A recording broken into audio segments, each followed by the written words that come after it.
Bismillahirrahmanirrahim. Assalamualaikum dan selamat sejahtera kepada semua pelajar yang saya kasihi. Selamat bertemu dalam slot tuition online Perlis Mengaji. Terlebih dahulu saya ingin mengucapkan terima kasih yang tidak terhingga kepada semua pihak yang menjayakan program ini yang terdiri Maib dan Jaib dengan kerjasama Kerajaan Negeri Perlis dan Jabatan Pendidikan Perlis. Sedikit bermengenalan tentang diri saya. Nama Cikgu Rosli bin Hamid dan biasanya dipanggil Cikgu Rosli. Sekarang mengajar di Sekolah Menengah Kebangsaan Datuk Jaafar Hassan. Sedikit tentang latar belakang. Dilahirkan pada 7 Februari 1966 di Kampung Gua Raja Arau Perlis.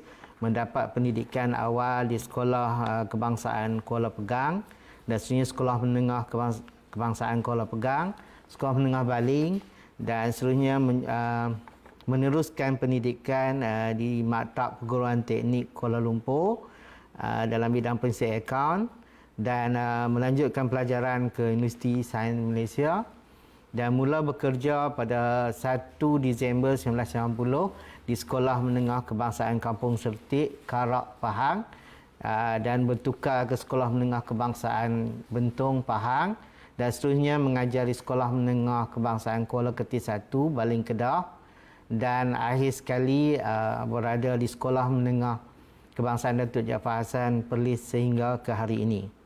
Okey, tentu para pelajar telah pun bersedia untuk mengikuti pelajaran kita pada hari ini iaitu prinsip perakaunan. Dan cikgu harap para pelajar sekalian sudah pun menikmati makan malam dan bersedia dengan kalkulator dan juga alat tulis. Dan satu lagi tidak dilupakan, para pelajar perlu juga menyediakan telefon bimbit untuk mengambil gambar bagi menyalin soalan sebagai ganti pada salin soalan. Tetapi jangan bimbang, walau bagaimanapun siaran ini boleh diikuti secara terus-menerus melalui YouTube dan masa itu pelajar boleh ulang seberapa kali yang pelajar suka supaya apa yang disampaikan pada hari ini dapat difahami. Okey, kita mula dengan format pentaksiran prinsip perakaunan.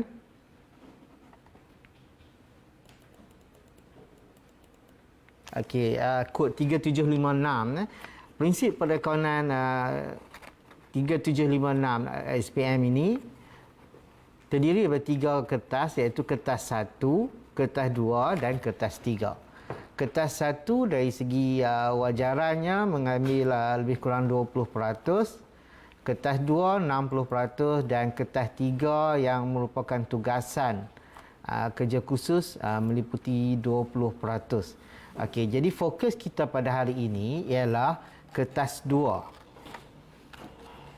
Dalam kertas 2 ni kita ada 2 bahagian iaitu bahagian A yang terdiri daripada 3 soalan. Soalan wajib iaitu soalan 1 yang markahnya lebih kurang 10 markah. Soalan 2 25 markah dan soalan 3 juga 25 markah membawa markah keseluruhannya sebanyak 60 markah. Manakala bahagian B iaitu bahagian pilihan ada 3 soalan, soalan 4, 5 dan 6. Para pelajar boleh memilih 2 daripada 3 iaitu sama ada soalan 4 dan 5, 4 dan 6 ataupun 5 dan 6 yang membawa markah 40 markah. Okey, masa yang diperuntukkan ialah 2 jam 30 minit dan pelajar mestilah memperuntukkan masa yang secukupnya untuk menjawab ke-5 soalan yang dikehendaki dalam bahagian ini. Okey, kita teruskan ke bahagian kita fokus pada hari ini iaitu kertas 2 bahagian A, soalan 2 merupakan soalan yang penting dalam SPM dan kerap kali ditanya dalam peperiksaan SPM. Okey, tajuk soalan 2 yang hendak dibincangkan pada hari ini adalah akaun perdagangan dan akaun untung rugi. dan penyerta kedudukan keuangan, dan soalan ini membawa markah kepada 25 markah secara keseluruhan.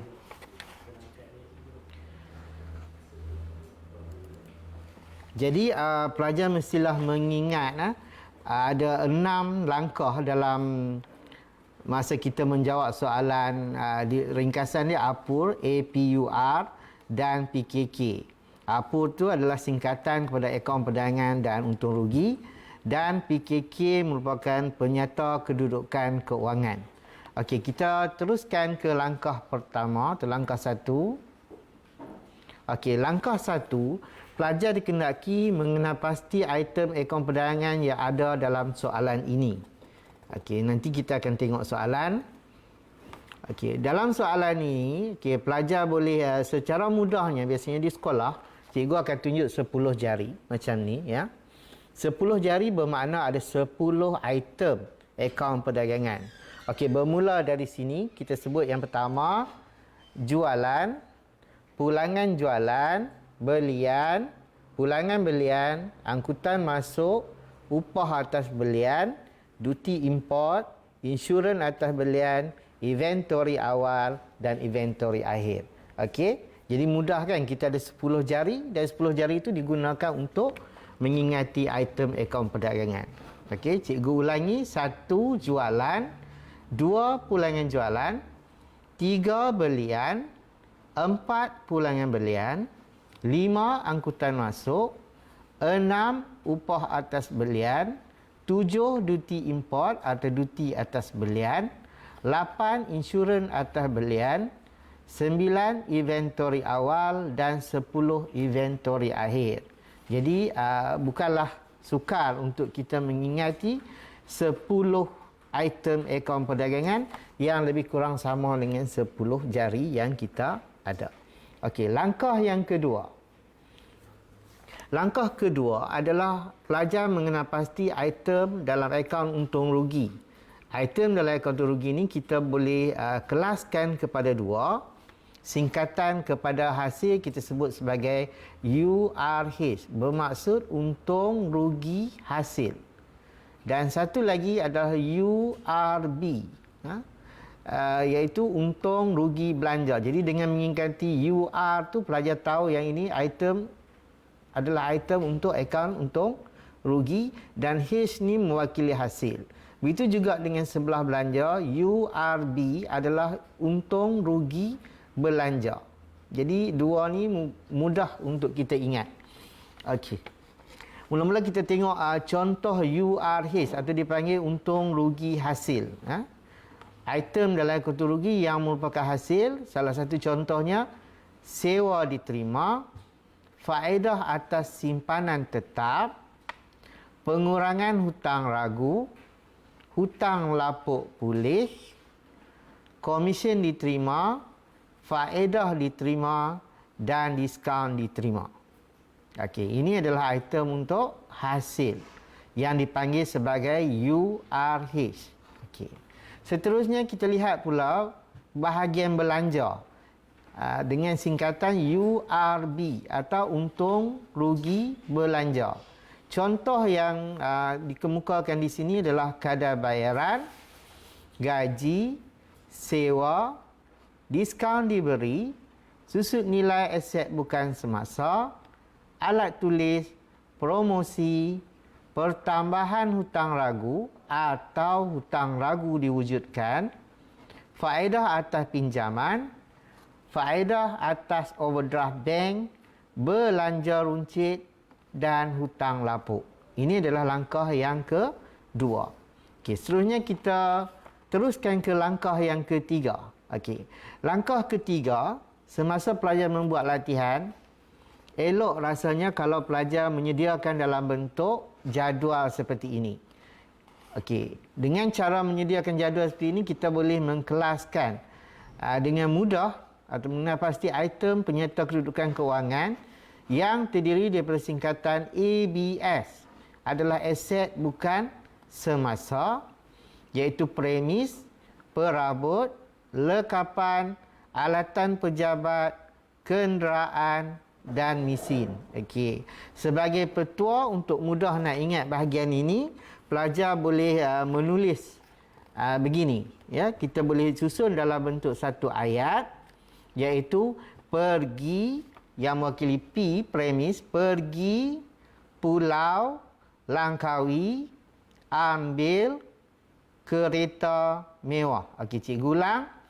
Okey, ada 6 perkara, iaitu pergi Pulau Langkawi ambil kereta mewah.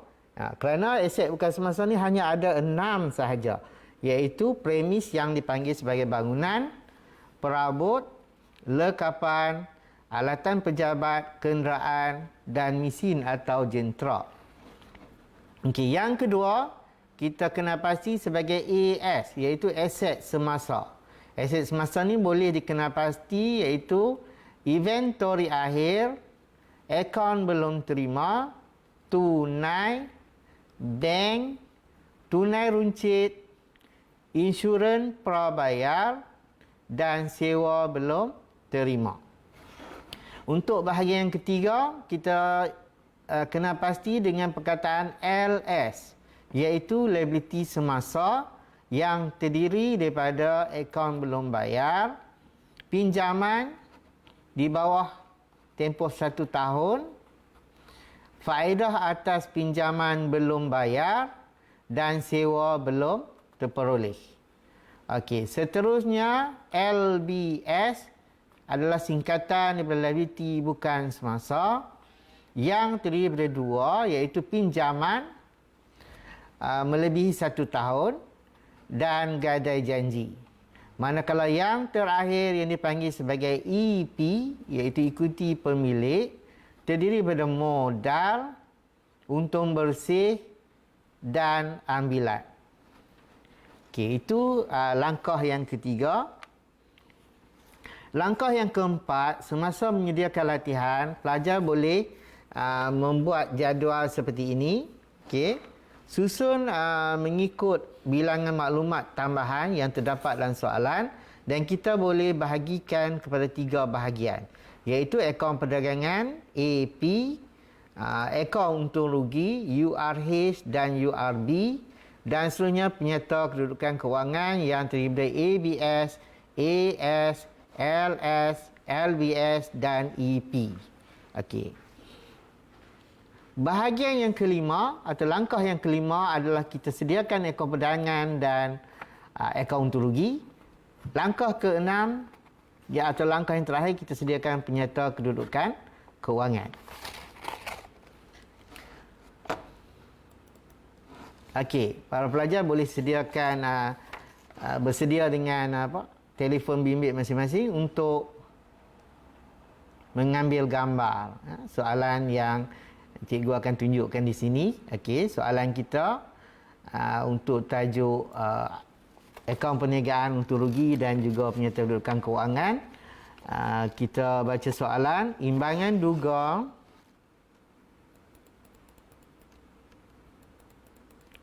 imbangan duga yang berikut diambil daripada perniagaan Nadia, sebuah perniagaan milikan tunggal pada 30 Jun 2019.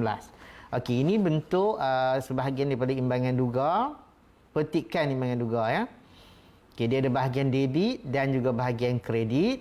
Seperti yang pelajar sedia maklum, di sebelah debit ni kita boleh sebut dia sebagai ringkasan ABA. ABA. Apa itu ABA? ABA adalah aset, belanja dan ambilan. Jadi pelajar boleh menganggap bahawa senarai akaun dan senarai item ditunjuk di sebelah debit ni adalah terdiri daripada aset, sama ada aset, belanja ataupun ambilan. Okey, dia berada di sebelah debit. Manakala sebelah kredit pula, kita kena pasti dia sebagai LEH, LEH, iaitu liability, ikuti pemilik dan hasil. Okey. Jadi di sini berdasarkan soalan ni, okey, cikgu teruskan ke bahagian bawah untuk pelajar mengambil gambar. Ya. Kita mula dengan angkutan masuk, komisen, duty atas belian, kenderaan dan sebagainya sampai ke bawah. Dan masa di sinilah pelajar biasanya akan menentukan AP, URB, URH, ABS, AS, LS, EP dan juga LBS. Kita tandakan di sinilah. Okey. Jadi untuk nak mudah, mungkin pelajar dah sempat ambil gambar. Okey, untuk bahagian maklumat tambahan ni dia yang akan dibincangkan, iaitu inventory pada 30 Jun. Ia bernilai 16,400. Nombor 1, 2, 3, 4, 5, 6, 7, 8 dan 9. Okey. Kita kena fahami soalan dahulu. Anda dikehendaki menyediakan A, akaun perdagangan dan untung rugi bagi tahun berakhir 30 Jun 2019. Dan bahagian B menyediakan penyata kedudukan kewangan pada 30 Jun 2019. Okey, kita teruskan ke langkah 1. Okey, berdasarkan daripada senarai soalan yang tadi, senarai imbangan duga tadi, item-item yang terdapat imbangan duga tu kita boleh ambil di situ, iaitu yang termasuk oleh perdagangan terhadap angkutan masuk 1, duti atas belian 2, 3 belian, 4 jualan, 5 inventory awal, 6 inventory akhir, 7 pulangan jualan dan 8 pulangan belian.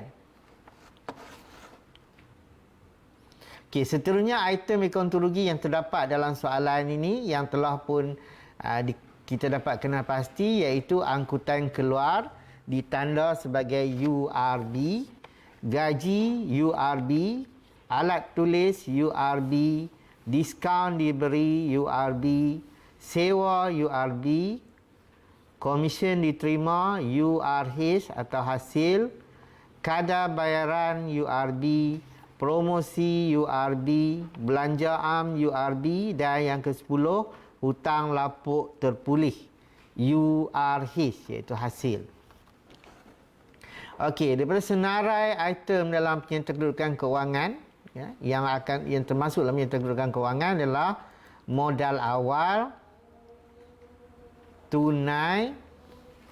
Modal awal kita anggap sebagai EP, kuti pemilik. Tunai, aset semasa. Kenderaan, aset bukan semasa.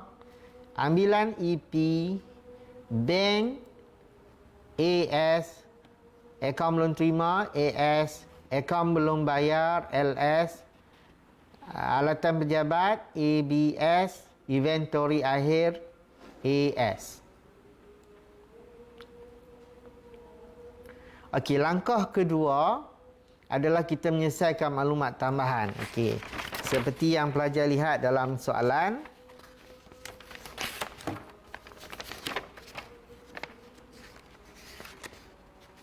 Okey.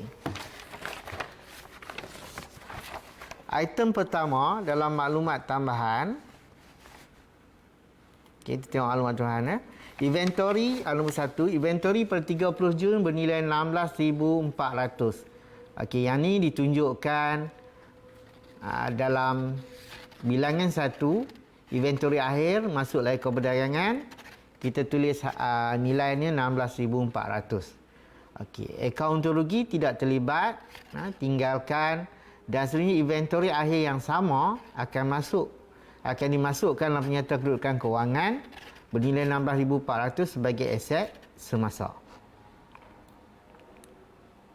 Okey, maklumat tambahan yang kedua. Pemilik mengambil barang niaga bernilai 700 untuk tujuan promosi. Perkara ini terlupa direkod dalam mana-mana buku.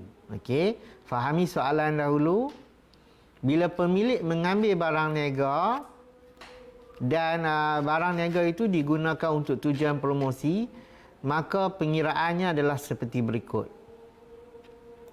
Okey, bila pelajar lihat pada soalan bahagian belian pada asalnya bernilai RM56,730.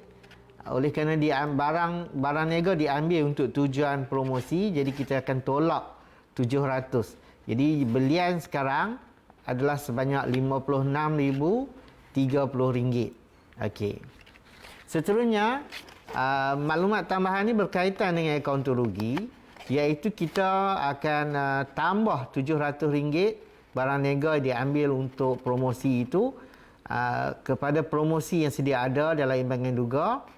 780 tambah 700 dan jumlahnya menjadi 1480 dan tandakan terus sebagai URD, iaitu belanja. Seterusnya, urus niaga atau item yang sama melibatkan juga item ambilan dalam ikuti pemilik atau penyerta kedudukan kewangan. Kita kena tambah nilai sedia ada 540 tambah 700 menjadi jumlahnya 1240. Okey, seterusnya perkara yang ketiga, ada dua susut nilai di sini, iaitu susut nilai aset bukan semasa kenderaan sebanyak 20% setahun mengikut kaedah baki berkurangan. Okey, cara nak mengira bahagian ini adalah dapatkan nilai kenderaan pada harga kos. Okey, oleh kerana akaun perdagangan tidak terlibat, kita kosongkan. Dekat akaun rugi terlibat ya. Susut nilai kenderaan oleh kerana menggunakan kaedah baki berkurangan. Pelajar ambil nilai RM19,000, tolak dahulu jumlah susut nilai terkumpul kenderaan yang ada dalam soalan. Okey, bernilai 3,800 di sini. Selepas ditolak, okey, pelajar boleh terus darab dengan 20% dan jawapannya kita dapat 3040 dan terus ditanda sebagai untung rugi belanja. Dan di bahagian penyerta kedudukan kewangan, susut nilai terkumpul kenderaan yang lama iaitu 3,800 ditambah dengan nilai yang baru diperolehi tadi 3040 dan jumlah susut nilai terkumpul kenderaan yang akan dimasukkan dalam penyerta kedudukan kewangan adalah sebanyak 6,840 dan diletakkan di aset bukan semasa. Okey. Seterusnya kita akan mengira susut nilai alatan pejabat mengikut kaedah atas kos. Okey. Jadi cara nak mengiranya adalah pelajar ambil nilai kos alatan pejabat iaitu 12,600, kita darab terus dengan 10%. Jadi jawapan diperolehi adalah 1,260 dan terus ditandakan sebagai URB. Okey. Dan angka yang sama dimasukkan dalam susut nilai terkumpul alatan pejabat, cuma angka nilai 1,260 ni ditambah dengan jumlah yang ada dalam imbangan duga iaitu 2,520 dan jawapan yang diperolehi adalah 3,780 dan pelajar boleh tandakan sebagai ABS, aset bukan semasa. Okay. Seterusnya kita ke maklumat tambahan nombor 4. Komisen belum terima sebanyak RM400. Jadi RM400 ni pelajar perlu tambah dengan jumlah komisen yang ada dalam imbangan duga iaitu sebanyak 1,360. Okey, kita tambah komisen diterima, yang belum terima 400 ditambah dengan yang telah pun diterima, jadi membawa jumlah 1,760 dan terus ditandakan sebagai URH untuk untung rugi hasil. Manakala komisen belum terima yang terdapat dalam maklumat tambahan diletakkan terus sebagai aset semasa dalam penyerta kedudukan keuangan. Okay. Perkara kelima, insurans yang dibayar adalah untuk setahun mulai 1 Oktober 2018. Okay, kita tengok tarikh akaun perdagangan ini disediakan adalah 30 Jun 2019. Jadi, jika insurans mula dibayar pada 1 Oktober 2018, pelajar boleh kira menggunakan jari bermula dengan Oktober, November, Disember, Januari, Februari, Mac, April, Mei dan Jun. Okey, ada berapa? Ada 9 bulan. Okey. Jadi cara kita nak kira adalah begini. Okey, dalam Iman yang Duga ditunjukkan insurans tu bernilai RM1,200. Okey, untuk nak kita tentukan, untuk nak tentukan berapa harga insurans tu dalam setiap bulan, adalah pelajar sedia ambil nilai 1,200 bahagi dengan 12 bulan. Jadi kita akan dapat satu bulan adalah sebanyak RM100. Okey, RM100 kita darab dengan 9 bulan. Tempoh yang sepatutnya yang bermula daripada bulan Oktober 2018 sehingga 30 Jun 2019 adalah 9 bulan. Jadi terus kita dapat jumlah sebenar iaitu sebanyak 900 dan ditandakan sebagai URB.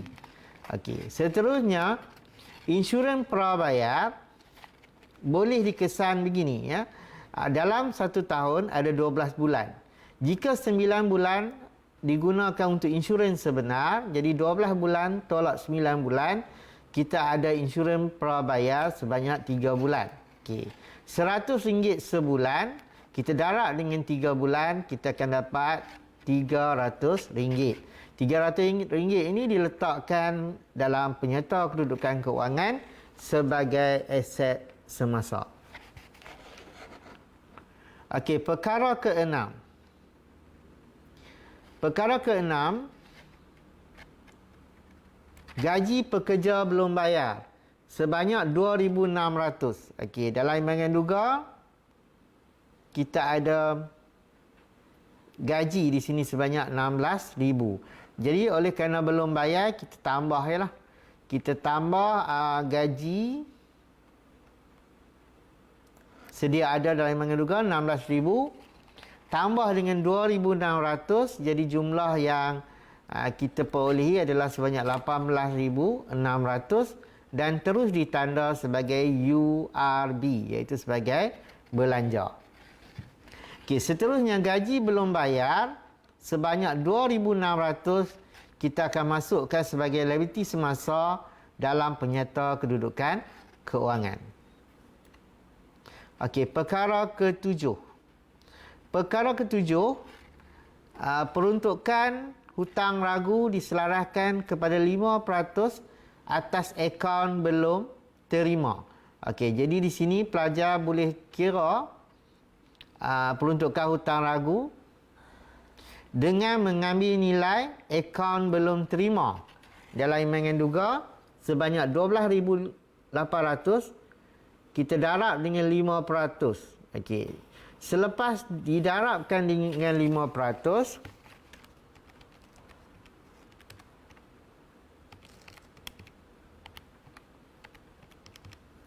kita akan dapat 640. 640 perlu ditolak dengan jumlah peruntukan hutang ragu yang sedia ada dalam Imbangan Duga iaitu sebanyak 980. Okey, syaratnya mestilah jumlah yang baru diperolehi 640 kita tolak dengan 980. Okey. Selepas ditolak, pelajar akan dapat negatif sebanyak 340. Okay. 340, angka negatif itu kan dianggap sebagai hasil dan ditandakan sebagai URH. Okey. Manakala dalam akaun dalam penyerta kedudukan kewangan pula, peruntukan hutang ragu diambil adalah berdasarkan kiraan terus iaitu 12,800 darab dengan 5% iaitu 640 dan diletakkan sebagai aset semasa. Okey, bahagian yang terakhir. Inventory alat tulis bernilai RM60. Okey, kita tengok macam mana nak kira alat tulis yang akan dimasukkan dalam kontur rugi. Okey, lihat baki awal alat tulis 360. Kemudian kita tolak dengan inventory alat tulis pada akhir tahun keuangan sebanyak 60 dan pelajar akan dapat jumlahnya sebanyak 300. 300 itu dianggap sebagai belanja dan ditanda sebagai URB. Okey. Manakala inventory akhir alat tulis yang ada dalam maklumat tambahan sebanyak RM60 ditandakan sebagai aset semasa dalam penyerta kedudukan keuangan. Okey. Cikgu harap pelajar semua dapat mengikuti apa yang telah cikgu sampaikan dalam pengiraan maklumat tambahan, dan sekiranya penyampaian ini agak cepat,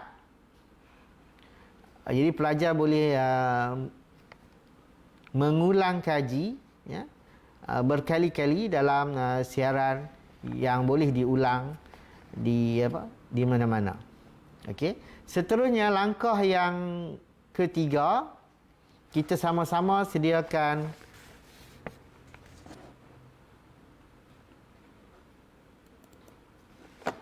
kita sama-sama sediakan jawapan untuk soalan latihan ini.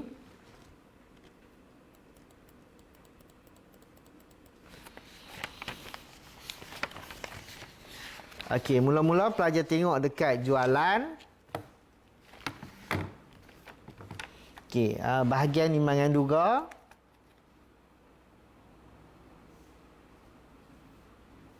Sebanyak 120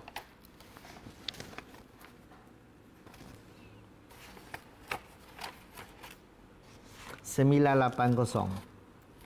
Kemudian dalam imbangan duga tu ada pulangan jualan. Jadi kita akan tolak dengan pulangan jualan. Berapa pulangan jualan? Tengok dekat soalan. Pulangan jualan berada di sebelah debit, iaitu sebanyak RM350.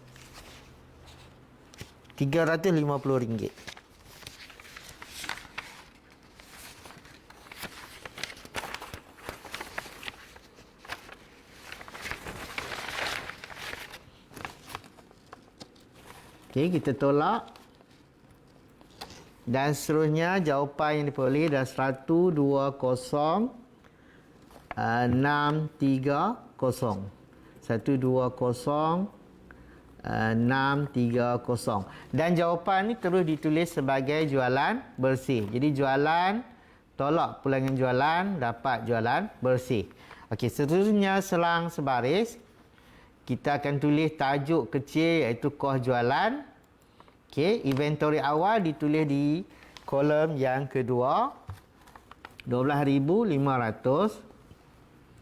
Kemudian pelajar akan menulis belian sebanyak 56,030.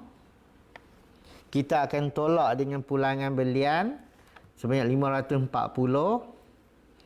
Terus dapat jawapan belian bersih sebanyak 55,490. Okey, seterusnya selepas belian tolak pulangan belian, pelajar boleh namakan jawapan ni sebagai belian bersih. Okey.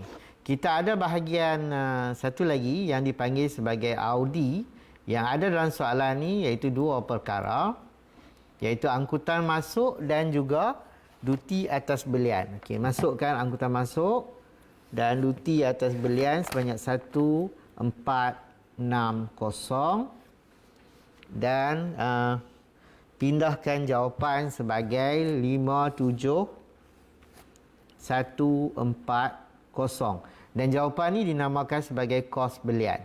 Okey, seterusnya para pelajar perlu menambahkan inventory awal dengan kos belian. Kita tambah 12,500 tambah 57,140.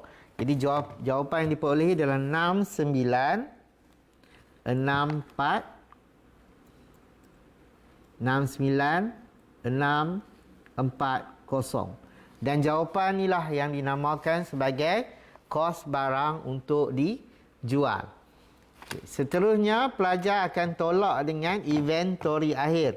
Inventory akhir telah pun ditunjukkan dalam maklumat tambahan 1 yang bernilai sebanyak 16,400. Okey, selepas ditolak, jawapan tu kita pindahkan ke sebelah dan bawah. Jawapan yang diperoleh adalah sebanyak 53,240. Okey. Bila berada di kedudukan sebagai kos jualan, langkah seterusnya adalah pelajar mengambil jumlah jualan bersih. Kita akan tolak dengan kos jualan. Selepas ditolak, jawapan yang diperolehi adalah dipanggil oleh kerana jawapan yang kita dapat adalah positif, iaitu sebanyak 67390, angka yang positif, maka jawapannya dinamakan sebagai untung kasar. Okey. Cikgu harap pelajar dapat ikuti latihan sampai ke tamatnya akaun perdagangan, iaitu bermula daripada jualan, tolak pulangan jualan, kita namakan ini sebagai jualan bersih, kemudian selang sebaris, tolak kos jualan, kita susun inventory awal di kolom kedua, belian, tolak pulangan belian, dapat belian bersih, kemudian belian bersih tambah angkutan masuk, tambah duty atas belian dan dapat kos belian. Kos belian seterusnya ditambah dengan inventory awal, dapatlah jawapannya kos barang untuk dijual 69640. Kemudian kita tolak dengan inventory akhir yang terdapat di maklumat tambahan nombor 1 dan kita dapat jawapan sebanyak 53240. Seterusnya jualan bersih 120630 ditolak dengan 53240 dan kita dapat jawapan sebanyak 67390 yang dikenali sebagai untung kasar. Okey. Langkah seterusnya adalah kita akan sambung dengan bahagian akaun rugi yang terdiri dari tambah hasil dan tolak belanja. Okey, jadi kita teruskan. Komisen diterima melalui jadual yang telah pun disediakan tadi adalah sebanyak 1760 tambah dengan hutang lapuk terpulih 1080,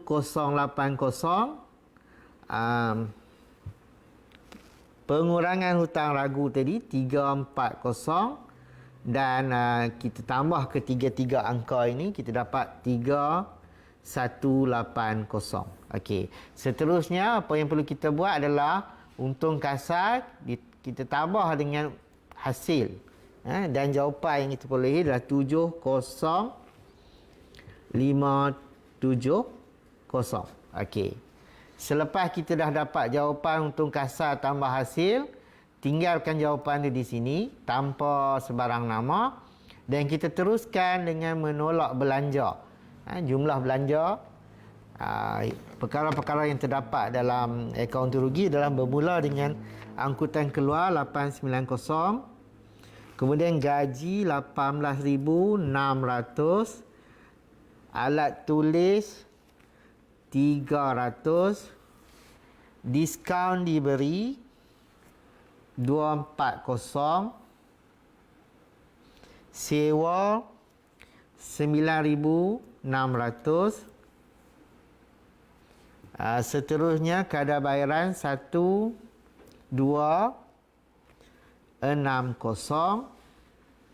susun nilai kenderaan 3040, susun nilai alatan pejabat 1260,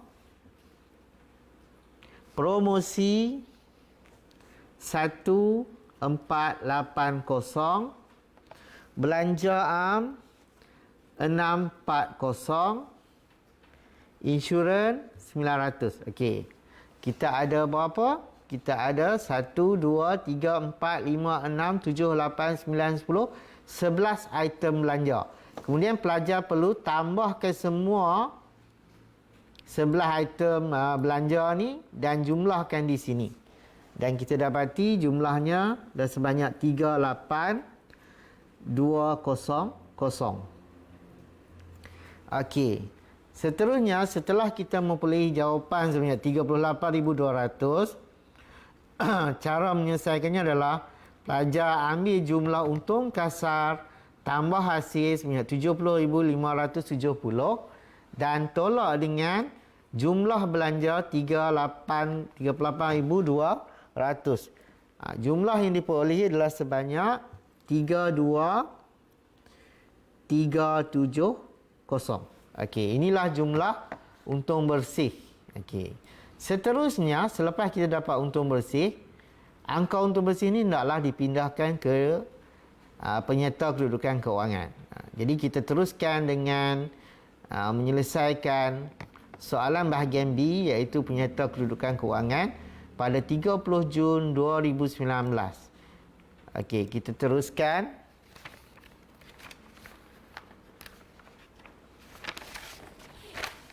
Okey, pelajar boleh menulis kenderaan pada nilai kos 19,000.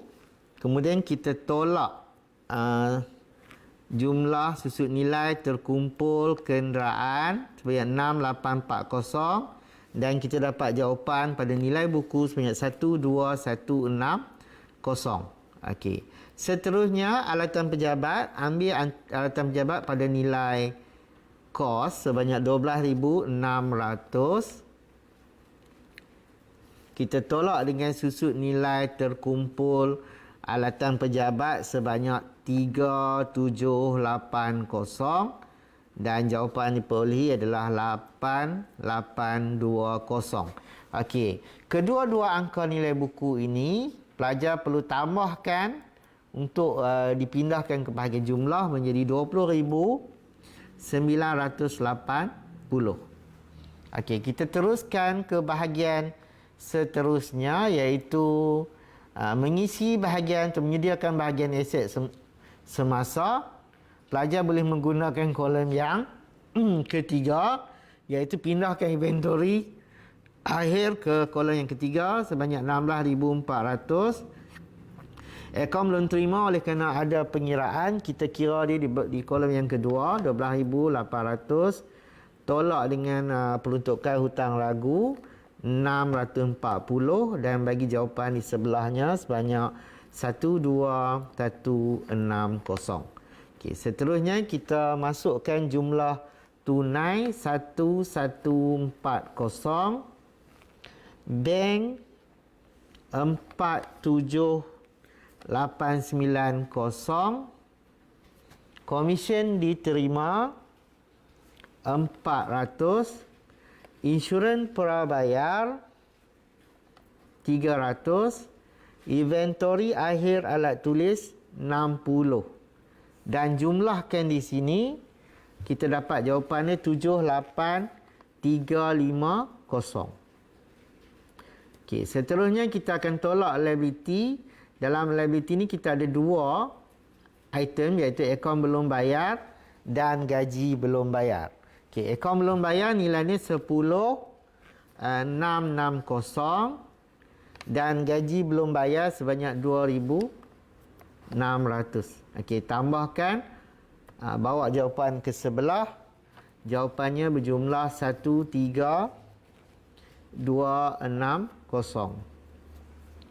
Okey, langkah seterusnya adalah mencari modal kerja. Untuk mendapatkan modal kerja, pelajar boleh menjumlahkan, iaitu ambil jumlah aset semasa sebanyak 78,350, tolak 13,260. Jadi selepas ditolak, kita dapat jawapan 65,090. Okey, apa yang kita nak buat di bahagian ini seterusnya? Okey, selepas dapat modal kerja, kita akan jumlahkan jumlah aset bukan semasa sebanyak 20,980. Kita akan tambah dengan modal kerja sebanyak 65,090, dan jawapan yang diperolehi adalah 86,070. Okey, kita telah pun menyelesaikan bahagian aset bukan semasa, aset semasa tolak liability semasa, yang dipanggil juga sebagai aset bersih. Okey, seterusnya kita ke bahagian satu lagi, iaitu mengira bahagian ikuti pemilik. Okey, Mula-mula pelajar boleh masukkan jumlah modal awal yang terdapat dalam soalan 54940 tambah untung bersih. Okey, untung bersih kita dapat dari mana? Kita dapat dari akaun untung rugi, iaitu sebanyak 32370. Okey, selepas ditambah jawapan yang kita dapat adalah 87310.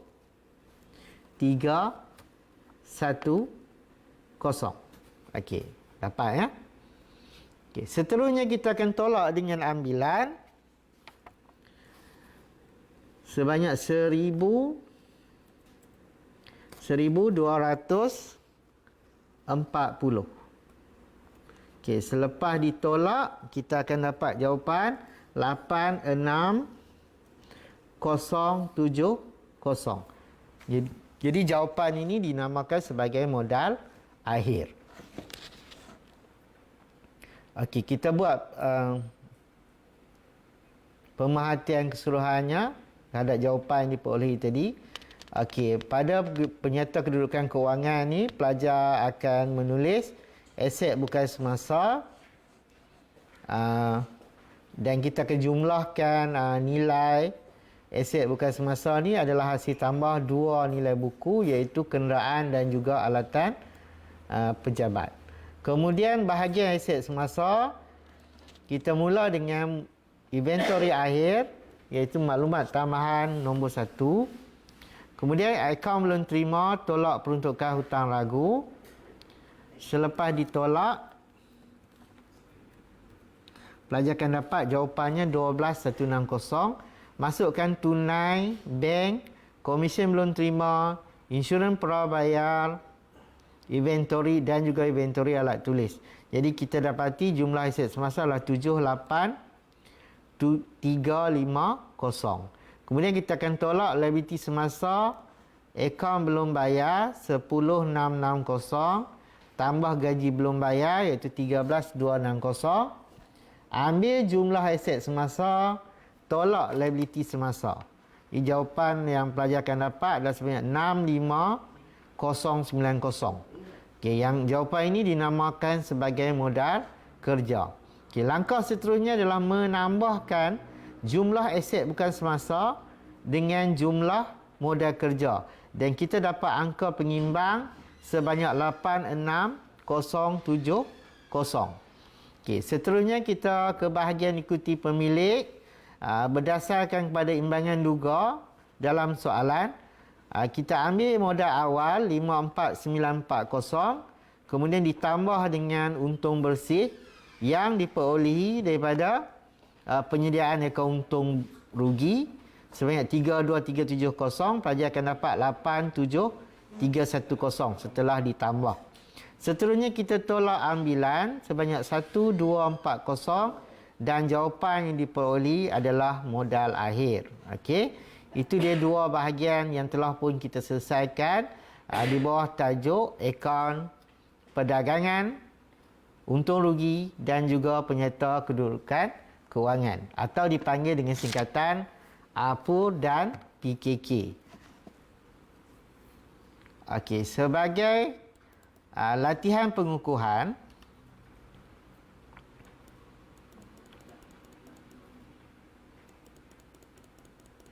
sebagai kesimpulan daripada apa yang telah pun kita pelajari pada hari ini, jadi pelajar bolehlah cuba untuk menjawab bahagian ini. Okey, satu, nyatakan 10 item yang terdapat dalam akaun perdagangan atau AP. Okey, 10 item. Ingat 10 jari yang cikgu tunjukkan tadi. Okey, jawapan dia adalah jualan, pulangan jualan, belian, pulangan belian. Kita ada Audi, angkutan masuk, upah atas belian, duty import, insurans atas belian, dan dua lagi adalah inventory awal dan inventory akhir. Okey, bagus. Ramai yang dapat menjawab dengan baik. Okey, seterusnya nombor 2, nyatakan 5 contoh hasil. Okey, 5 contoh hasil yang kita panggil sebagai UR H. Okey, bermula dengan pelajar boleh masukkan apa? 1. Kadar bayaran, 2. Sewa, 3. Gaji, 4. Alat tulis, dan 5. Hutang lapuk. Okey. Kita boleh tunjuk. Okey. Maafkan cikgu Okey, nyatakan 5 contoh hasil. Yang tadi tu adalah untuk belanja Hasil adalah sewa diterima, hutang lapuk terpulih, komisen diterima, faedah diterima, dan juga okey, boleh teka. Okey, sekali lagi cikgu ulang. Jumlah hasil kita boleh lihat di sini. Komisen diterima, faedah diterima, sewa diterima, hutang lapuk terpulih, dan faedah atas simpanan tetap. Okey, contoh belanja. Belanja ada banyak contoh yang pelajar boleh ingat balik. Antaranya kadar bayaran, gaji, alat tulis, hutang lapuk, dan juga sewa dibayar.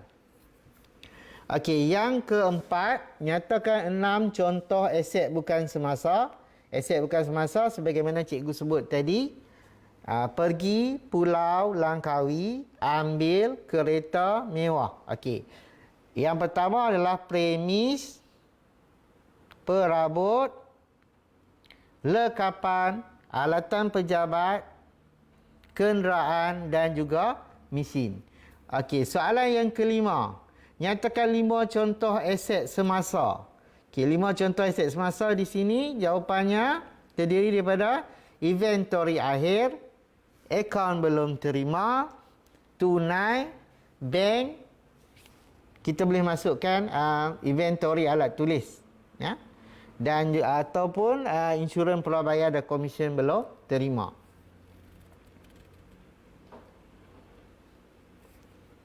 Okey, seterusnya soalan yang keenam, nyatakan 4 contoh liability semasa. Okey, 4 contoh liability semasa di sini adalah gaji, 4 contoh liability semasa adalah kadar bayaran, gaji belum bayar, apa-apa saja yang belum bayar, dan juga sewa belum terperoleh. Okey, seterusnya nyatakan rumus untuk mengira peruntukan hutang ragu adalah akaun belum terima darab kadar peruntukan hutang ragu. Okey, nyatakan rumus untuk mengira sud nilai aset bukan semasa mengikut kaedah baki berkurangan nombor 8 adalah aset, sebarang aset katakan perabot, darab dengan susut nilai terkumpul perabot yang ada dalam imbangan duga, dan kita darab dengan kadar susut nilai perabot yang telah pun ditetapkan dalam maklumat tambahan. Okey, yang terakhir nombor 9, nyatakan rumus untuk mengira susut nilai aset bukan semasa kaedah atas kos. Caranya adalah kita ambil kenderaan darab dengan kadar susut nilai yang telah pun ditetapkan. Jadi itu dia 9 soalan pengukuhan yang perlu difahami oleh pelajar sebagai apa?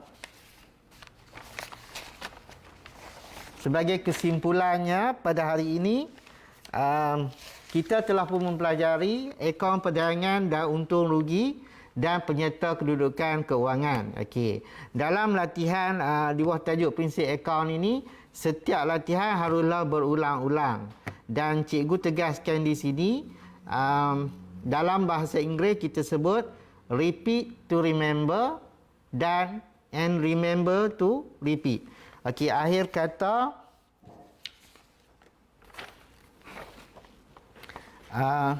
sebagai akhir, pelajar hendaklah menjaga diri semasa musim COVID-19 ini. Stay at home, duduk di rumah, hapuskan COVID-19. Thank you for frontliners dan Perlis Mengaji. Wabillahi taufiq wa hidayah. Assalamualaikum warahmatullahi wabarakatuh.